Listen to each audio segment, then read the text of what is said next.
This is an RNZ podcast. They say it takes a village to raise a child. I'm Catherine Ryan, and here we draw on my conversations with experts on 9 to Noon to help you navigate family life. Parenting advice about screen time and social media. Well, the overuse of technology is one of the biggest parental worries of the moment. Temple University academic Jordan Shapiro says you shouldn't panic about it, rather get it sorted. He says that games and social media can be good for children and that screen time can be quality time. Jordan is author of The New Childhood, Raising Kids to Thrive in a Connected World. He also pens a Forbes column on global education, learning through digital play, kids and culture. He is with us with some advice on how to parent the wired child and how children should engage with the digital technology around them. And by the way, it includes you. Good morning, Jordan, and welcome to 9 to Noon. Oh, thanks. It's great to be with you. I think you're in Philly, so it's probably late afternoon, is it? It's evening here for me, but it's morning for you, so I'll pretend.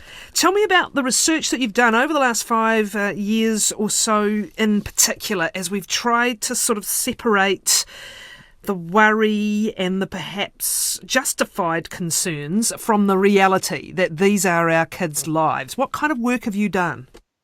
Well, a lot of my research has actually been looking at cultural history and noticing that we've complained or worried or panicked about many of the same things every single time there's been a transformation in technology, right? So, for example, I discovered that there was a point where physicians were advising parents not to let children sit by the windows on trains because it moved so fast it was going to impact their brain. The human brain couldn't handle images moving that fast through them.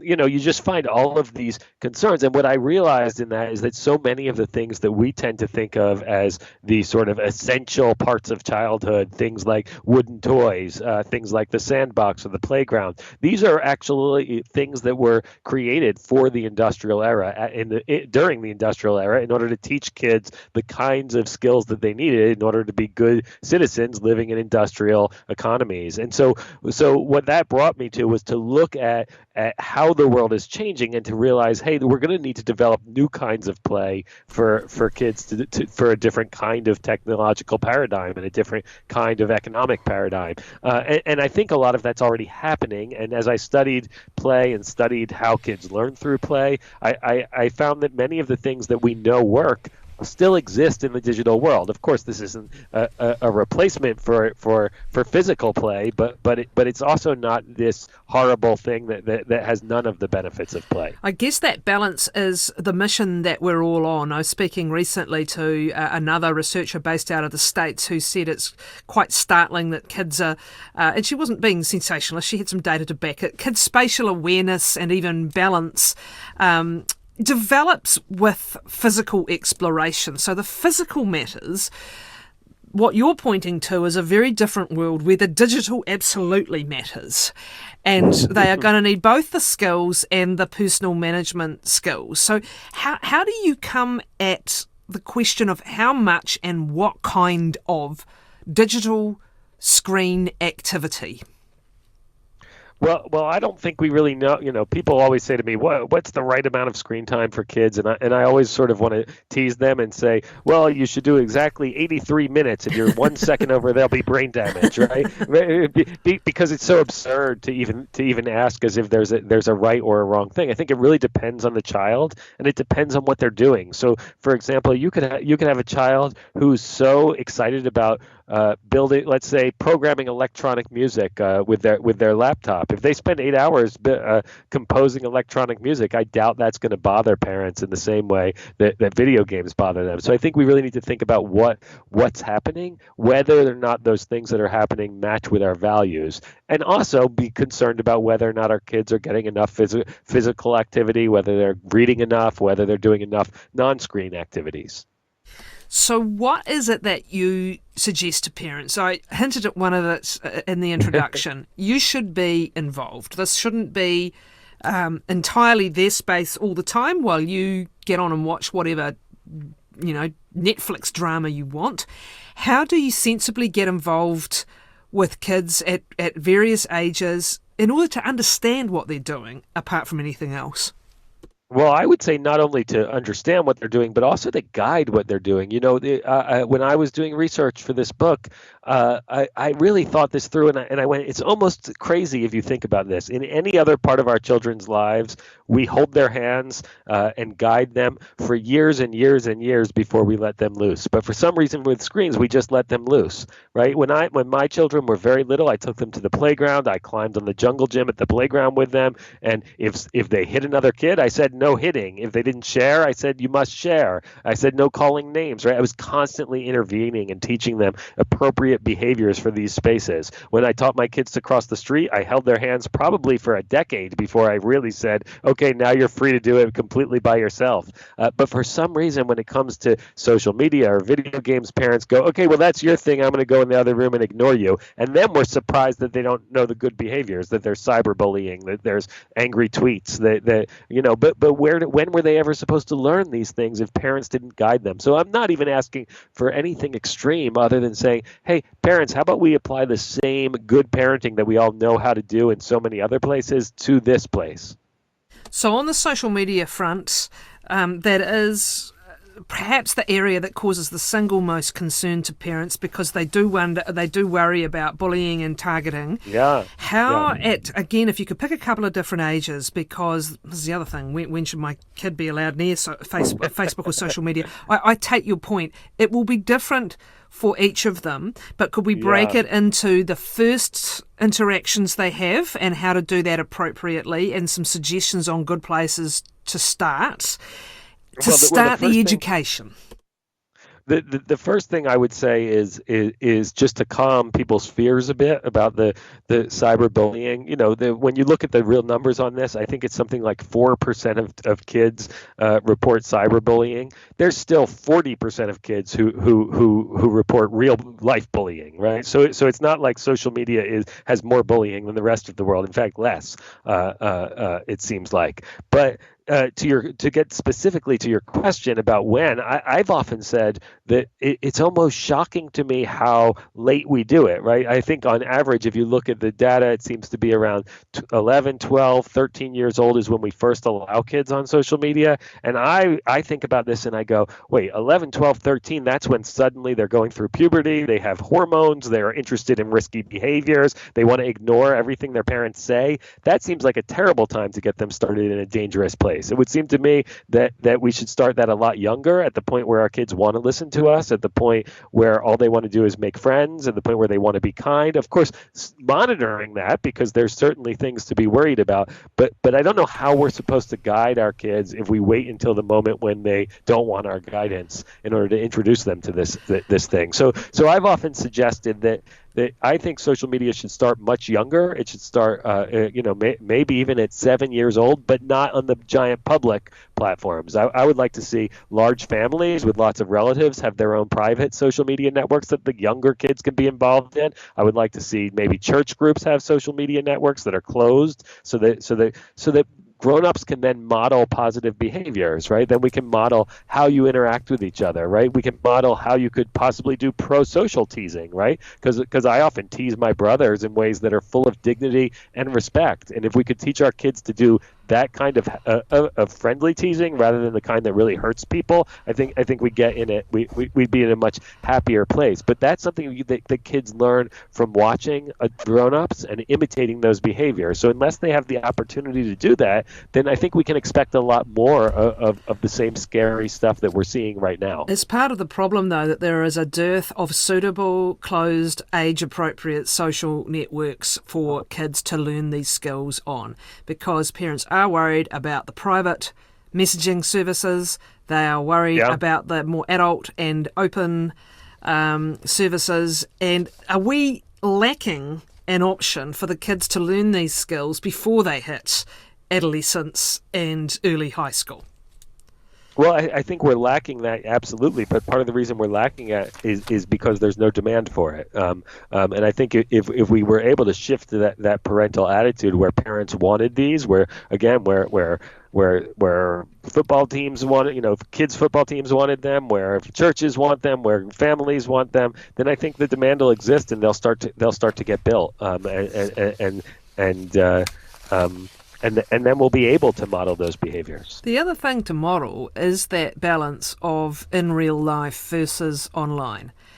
And again, I concur with you to this extent that we've tended to deal with it by delaying everything as much as possible, rather than perhaps modelling. And this is another thing. We worry about kids disappearing into non-physical, non-face-to-face contact to an excessive degree. I appreciate what you're saying, that we are living in a very different world and economy and everything else, but our brains haven't evolved overnight to match that. And so again, if you're trying to model a balance between the physical interactions, is this something you can start before, while you still have some kind of say over your young person's life? Well, again, I think if parents get more involved in their children's digital lives, and I mean playing games with them when they're little, like making that video game time when they're little family time, not time where you leave them alone So I mean, that's certainly going to be the time when we leave them alone sometimes, because parents need a break sometimes. But make sure that that's not the only time they're using screens. And I think we can start to model that. We can start to teach them how to do that balance. We often hear people talk about how parents need to model it as if parents need to change their current behaviors, and maybe some parents do need to change their behaviors. But I would say, I use a lot of digital technology in my life. I use a lot of screens in my life. In fact, I would guess that more than half of my interactions, whether those are social or professional, all of those interactions, more than half of them are digital at this point. And I don't feel like any of that's done in a way that's not healthy. So when I say modeling, I don't mean necessarily, doing things that aren't in line with how we behave as grown-ups, but to make sure that we're expecting the same kind of behaviors that we would practice ourselves, right? I won't sit and stare at a screen for 8 hours straight. Although sometimes I will binge watch something on Netflix. And so therefore we should also understand that sometimes kids might want to binge play a video game. And that's not terrible unless that's happening all the time and in the way of all their other activities. With my own kids, I've never put really strict rules on how much screen time they can have, but I have put pretty strict rules on what my expectations are of other things they must do. So they must play outside. They must have some face-to-face time with friends. They must read books. After they're done doing all those things I expect, if they can fit in 8 hours a day of video games, that's fine with me. I don't think there's enough hours in the day for that to work, but if they're doing all the things that we value, then we shouldn't be worried about it. But if it's in the way of those things, that's a problem. One of the things you have pointed out, and this, I can understand how a collision of societal forces has led to this, is the screen time is seen as great, that's my time out time, and then it screens off. You need to rethink it as actually it's a time you need to involve yourself in, especially with those younger kids or at transitional stages. You need to involve yourself in that time rather than see it as a time limit, your time out, their time on screen, and then time's up. Yeah, I think that's absolutely true, and especially especially for the youngest kids, and maybe for the middle-aged kids, right? I would say anyone under 10, you want to make sure the majority of their screen time is social screen time, whether that's screen time with parents or with siblings or something, but not this sort of zone out by yourself, give me a break screen time.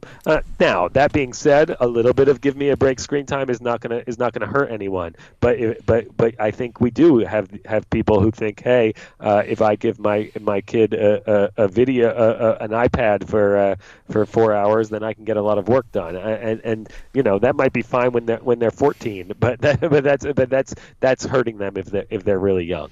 To think also of the board games you might have played as kids and appreciate those board games. And the bonding that can happen around them might now be screen games. Although I'm still all for a board game if you can get anyone to join in. Okay. Right. I don't think it's either or necessarily, but certainly in my own family, my kids and I have spent hours together playing video games, sitting together on the sofa, laughing, giggling, making jokes, having a lot of fun together. And we've played through entire games start to finish together, and those were really fantastic experiences. Jordan, we have had a lot of focus this past fortnight for reasons we wish we would never have to. A lot of focus on YouTube and Facebook, and particularly the algorithmic programming suggested content that is very much in spotlight right now. Specifically, the tendency to push ever more aggressive or extreme content, not out of a deliberate attempt to stuff people's heads up, but because that is what drives eyeballs and time spent online. So it's very much on our minds right now. And can you comment, because obviously YouTube videos can just open up the world to the most amazing, fascinating content, but navigating what we are now learning about unsupervised surfing and where this could lead. Can you comment? Yeah, well, the first thing I would say that certainly, as a civilization, humanity, and individual societies, we're really going to need to have a serious discussion about how we're going to think about policy in terms of these things, and that's sort of outside the scope of what I've written about in the New Childhood. But I don't want to pretend that I'm not thinking about that. That's certainly it's time for us to say, hey, what's okay and what's not okay, and what do we agree as societies about. But as to the question for what parents can do in the meantime, and what teachers can do in the meantime, is we really need to think about making sure people, especially kids, understand the fact that these are predictive, understand the fact that this is not a random search. This is sort of basic media literacy, making sure, talking to kids all the time about how there's an agenda in every digital screen you look at. When I'm sitting at home when my children and I decide to turn on Netflix and pick something to watch, we spend a lot of time where I'll just say, hey, why do you think they gave us those choices? Why do you think it's organized that way? What do you think they're trying to sell? Just those kinds of conversations start to make them recognize that these are not neutral menus, and they start to recognize that in all these places, right? It doesn't necessarily have to be any more formal than just occasionally pointing it out. When I see my children watching a YouTube video, I usually say, well, who do you think's paying for that YouTube video? I don't think they're just making it for fun. Do you think they're being sponsored? Right? Just making sure they're thinking about all those things that could be underlying it, and introducing that critical voice. I think that's what parents need to do in the meantime, while we also think about a larger policy-based question about what needs to happen in terms of predictive algorithms and AI and all these technologies that have that we see now have the capacity to really disrupt our societies in ways we don't want. Thank you, Jordan Shapiro. He's the author of The New Childhood, Raising Kids to Thrive in a Connected World.